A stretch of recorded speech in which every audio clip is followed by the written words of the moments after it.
सुनवैया जहाँ बैठे लन वहाँ गावे कभी आनंद कुछ और होला, सुनावे कभी आनंद कुछ और होला। गवैया सुनवैया के साथ साथ गवैया बैठे लन वहाँ आनंद मिले लगावे को। बिरहा में 4 लाइन ढोलका का भाव का मास्टर कैसे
के कोहिनूर पिलर स्तंभ पुरोधा विराह के हमारे गुरु तुल्य, हमारे बाग के, हमारे घराने के, हमारे अखाड़े के शिरमौर आदरणीय राम खिलावन पुजारी गुरु जी के सबसे बड़े सुपुत्र और मेरे गुरु जी भी जलाल कहलन की आपके चेहरा में गुरु जी का चेहरा लोके आदरणीय शिव प्रसाद यादव भैया जी की तरफ से भाव के साथ 500 रुपया पुरस्कार दिल से धन्यवाद।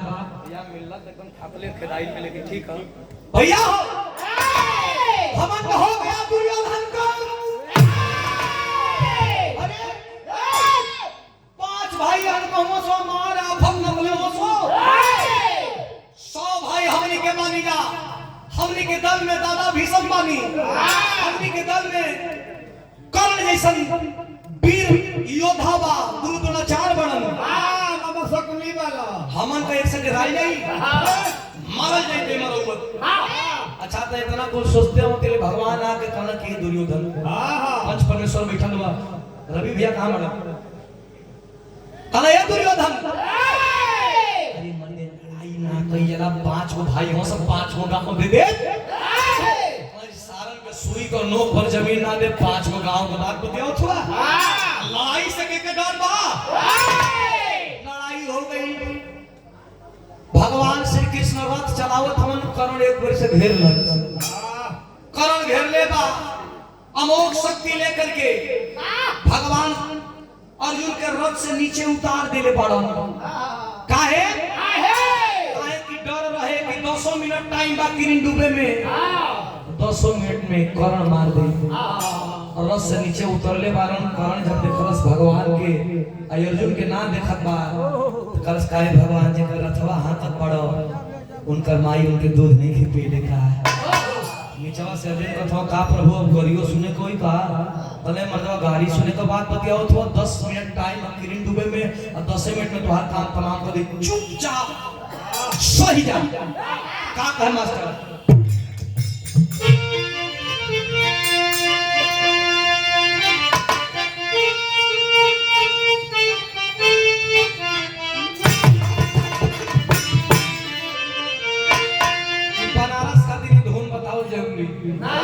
बनारस का दिन नौनिहाल कलाकार से लेके पुरानिया कलाकार का जवान बा बिरहा में भाव बा।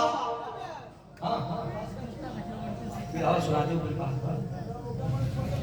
हां रुक जा हो यही में बानच का यही में पूरी आरजी लाइन आरजी लाइंस विकास खंड सेक्टर नंबर 4 से जिला पंचायत सदस्य प्रत्याशी श्रीमती किरण पाल जी पत्नी सुरेश पाल नेताजी करौत बाजार वाराणसी। क्या कहना इन्हीं के भेजत रही ये आपके द्वारा शानदार 500 रुपया पुरस्कार श्री चरणों में कोट कोट प्रणाम धन्यवाद है सभी में प्रणाम है। शानदार 500 रुपया पुरस्कार कर्ण कहता है अर्जुन को अर्जुन पाल और राजा तलाव हमारे बड़े भैया की तरफ से पुरस्कार बहुत बहुत दिल से धन्यवाद बा, आशीर्वाद की कामना बा। करण कहत भाई अर्जुन के का कहे मास्टर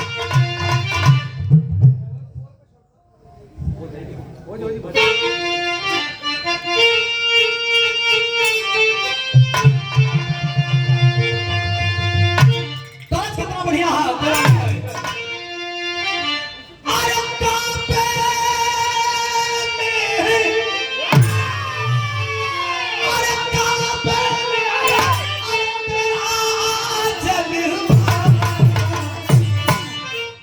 काशी में